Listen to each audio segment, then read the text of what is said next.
Essential service প্রত্যেকটি department ভিত্তিক, প্রত্যেকটি কলেজ ভিত্তিক আলাদা আলাদা হয়। আমরা কালকে মিছিলের পর প্রত্যেকটি কলেজে ফিরে যাব। প্রত্যেকটি কলেজে সেই অনুযায়ী ডিপার্টমেন্ট ভিত্তিক আমরা স্ট্যান্ডার্ড অপারেটিং প্রসিডিওর বানাবো, এসওপি বানাবো, যে কোন কোন জায়গা অত্যন্ত প্রয়োজনীয় এবং মানে অত্যাবশ্যকীয়, ঠিক সেই জায়গাগুলোতে আমরা ফিরবো। কোনো ওপিডি সার্ভিস বা কোল্ড ওটি এই জায়গাগুলোতে কিন্তু আমরা এখনো কর্মবিরতি চালিয়ে যাব। এবং আমরা এই কারণেই চালাবো কেননা আমাদের সেফটি, আজকে যে ডিরেক্টিভ এসেছে তাতে কিন্তু বলা হয়েছে অ্যাজ সুন অ্যাজ পসিবল এই ব্যবস্থা নেওয়া হবে, প্যানিক বাটন করা হবে, রেফারেল সিস্টেম করা হবে। কিন্তু সেগুলো কবে করা হবে সেগুলো কিন্তু বলা হয়নি। আমাদের চোখ থাকবে আগামী 27 তারিখের হিয়ারিংয়ের ওপর। এর মধ্যে যদি এই দাবিগুলো সম্পর্কিত কোনো সুনির্দিষ্ট ডিরেক্টিভ না হয়, আমরা মনে রাখতে বলবো প্রয়োজন হলে আমরা আবার পূর্ণ কর্মবিরতিতে যেতে পারি এবং আরো তীব্রতায় এই আন্দোলনকে কিন্তু আমরা হাজির করব, সেটা রাজপথে এবং প্রত্যেকটি হাসপাতালে এবং সুপ্রিম কোর্টে বলা যেতে পারে। সেটাই ঠিক করেছি ওয়েস্ট বেঙ্গল জুনিয়র ডক্টরসের ফ্রন্টের পক্ষ থেকে, যারা এই বন্যা কবলিত জায়গাতে ক্যাম্প, মেডিকেল ক্যাম্প থেকে শুরু করে ত্রাণ শিবির থেকে শুরু করে তাদের সাহায্যে যা যা প্রয়োজনীয় পদক্ষেপ নেওয়া দরকার, West Bengal junior doctors front আগামীকাল থেকে এই কর্মসূচি শুরু করবে।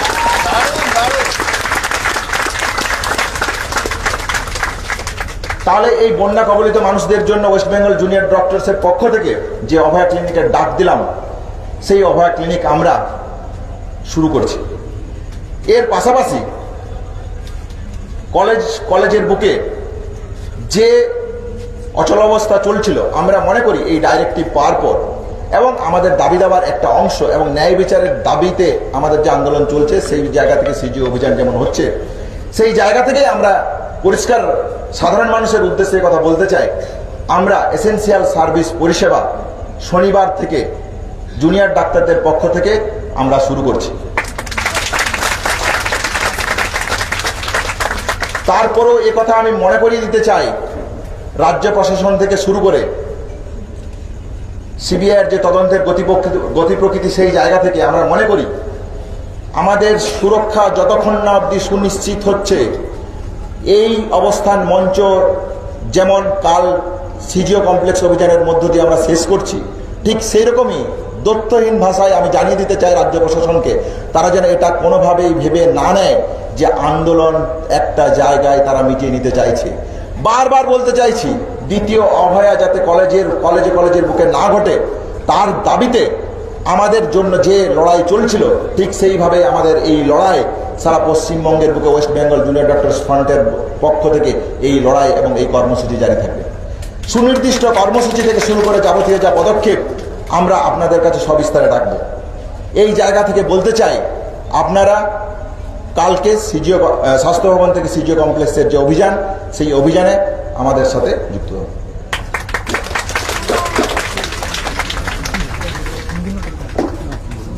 আরো কয়েকটা কথা বলে নেওয়া প্রয়োজন।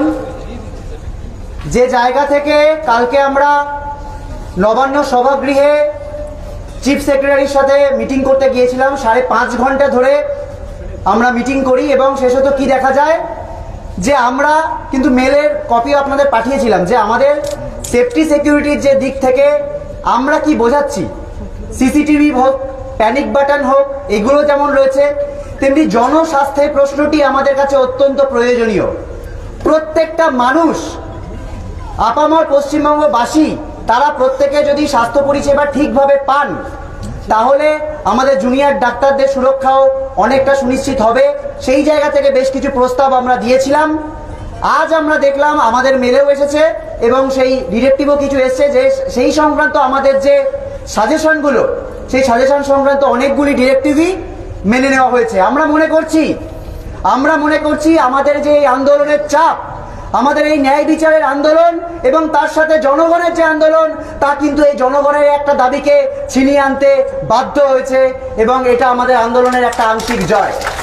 এর আগেও কলকাতার নগরপাল বিনীত গোয়েলকে তার পদ থেকে আমরা টেনে নামাতে পেরেছি, আমরা ডিএমই ডিএইচএস কে এখান থেকে অপসারিত করতে পেরেছি। কিন্তু মনে রাখতে হবে, এখনো স্বাস্থ্য দুর্নীতির একদম মাথায় যে বসে আছেন প্রিন্সিপাল হেলথ সেক্রেটারি, তিনি এখনো বসে আছেন। মাননীয় মুখ্যমন্ত্রী বলেছেন যে সময় লাগবে, আমরা সেই সময়ের অপেক্ষায় রয়েছি। এবং আমাদের 5 নম্বর দাবি যে আর একটা অভয়া যাতে না হয়।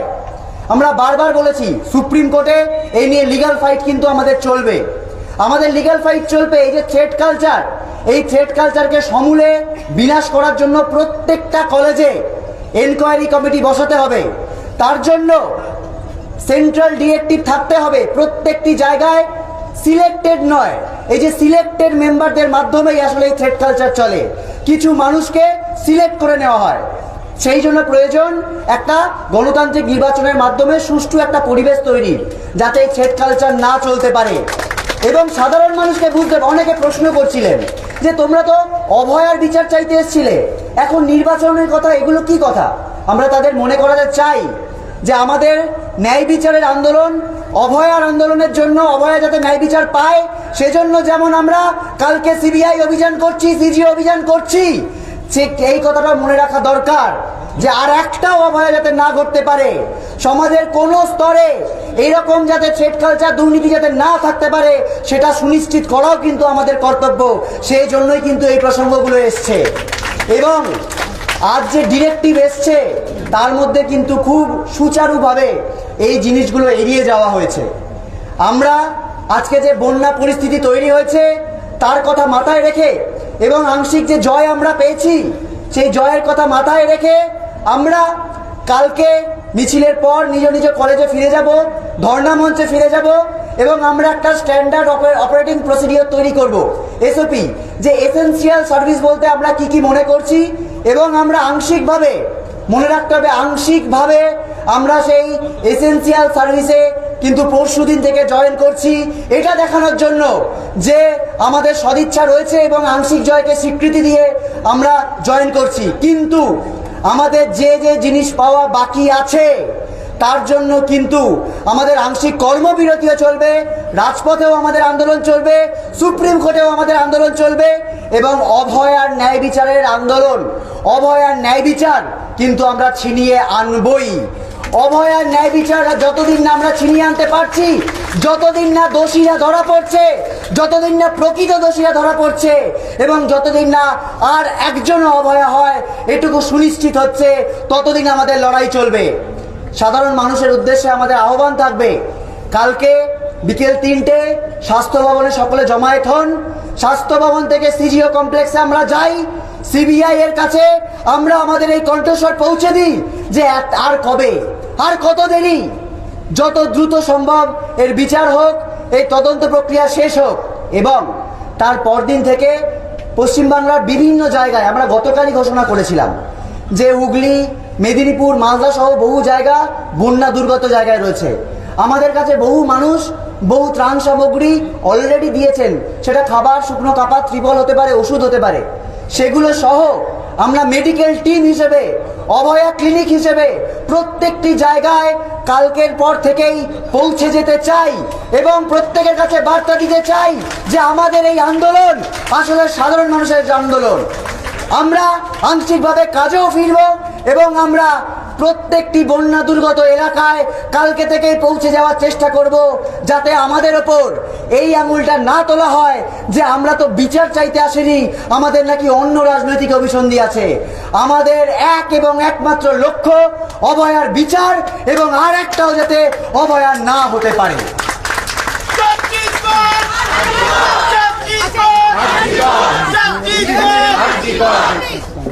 এমার্জেন্সি ছাড়া ইনডোর আউটডোর বাকি যেগুলো বলে দিচ্ছি, একেবারে উত্তর দিই। আমরা বলেছি এসেনশিয়াল সার্ভিস, এসেনশিয়াল সার্ভিস প্রত্যেকটি ডিপার্টমেন্ট ভিত্তিক, প্রত্যেকটি কলেজ ভিত্তিক আলাদা আলাদা হয়। আমরা কালকে মিছিলের পর প্রত্যেকটি কলেজে ফিরে যাব।